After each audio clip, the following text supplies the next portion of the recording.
So I've had really kind of a zany month in May. What I'm going to do is the focus that I was supposed to have in May, getting sprinting to the end of these projects and the Allez Marketing website and getting that back up.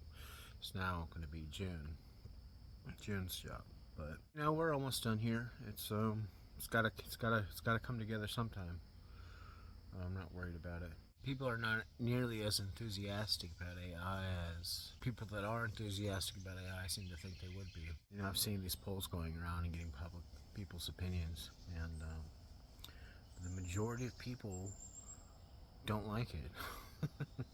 I saw that coming. That's why I've been doing this for 2017 is because the way entrepreneurs are talking and basically telling everybody that they're going to have to use AI, which is pretty stupid. I saw it becoming a problem, especially if somebody gives a demonstration of the technological advancement singularity that I was calling paradoxes because I haven't been a part of the AI, mainstream AI progress.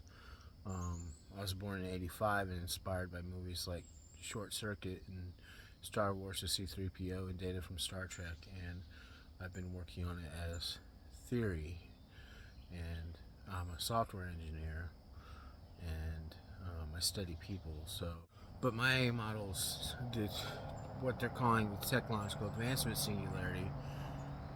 That showed up, without me knowing that this would be a thing, and I was calling them paradoxes, genie and lamp paradox and the reverse Russian dolls paradox. And since those showed up in my models are currently and will continue to be inevitably, one way or another, the most advanced in the market.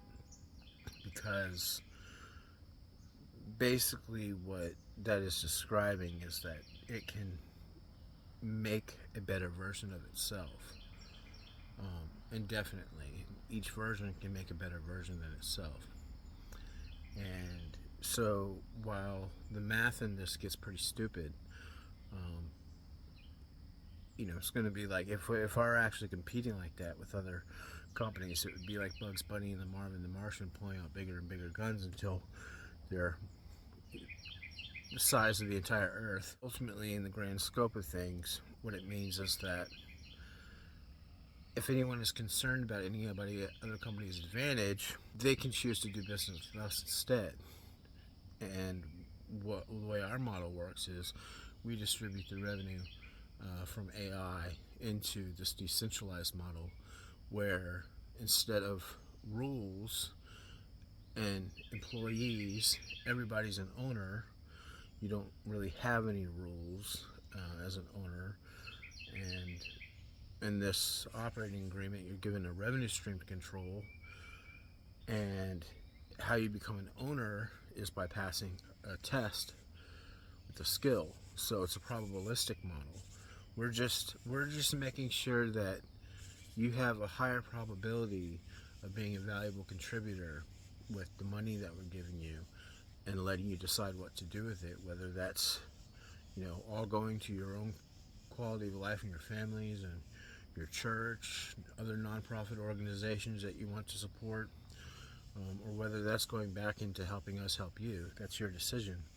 And I found that this is the most comfortable way for people to get along in the face of extremely big capabilities with AI, where they may or may not want to be a part of that. We don't want them to be worried whether or not they compete. Can't compete. They can compete. They can, because if you look at if what's happened this past few months, and these polls have been going about AI, people don't have a positive attitude about AI or where it's going. So they can basically just decide not to use it and create a economic system between each other where they're trading for the things that they value. And as long as you have enough, invariability in the products and services that they're offering, which is a large enough cohort to do so, they're operating as normal, even if they were only going to trade among themselves, which is not going to be the case. We're going to have people that are making money from AI and doing their work from AI, going and shopping at those businesses, and everything's going to be normal. So, but the main point is that there's actually something in people's environment where no one can actually tell a very convincing lie that they're going to have to do things a certain way, because the way Allez Marketing works, you don't have to do things a certain way. We're giving you a revenue stream to control, and you do whatever you want with it. If you want to go climb mountains for the rest of your life, I'm really happy that we did that for you. So it breaks up these rigid ideas and anxiety of what people are going to have to think they're going to have to do with their lives, or what they're going to have to fight for other people to have, and they don't have to use AI. But we have AI. If you like AI, we've got some really nice AI. And so that's what I've been doing, and people are really looking forward to this. So I'm working my butt off here to try to get everything out as quickly as possible.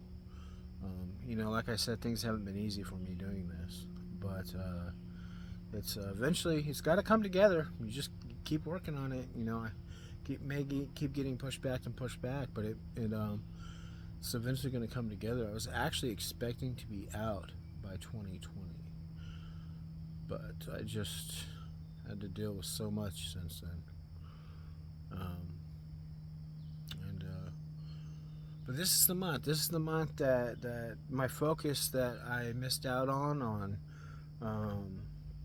using for May. That the focus that I was supposed to have for May to sprint the end of this mile is now going to be in June, and we're really close to being done. It's just things got to be polished before they are put in front of people's faces, because a lot of times you get one shot with people with what they think about you and what they think about your product offerings and your sanity in the long run. So you want things to be nice. You want things to be together, and products that they can use and tell their friends about and not be embarrassed. So that's what I'm doing, just getting all that ready. So let's get to it.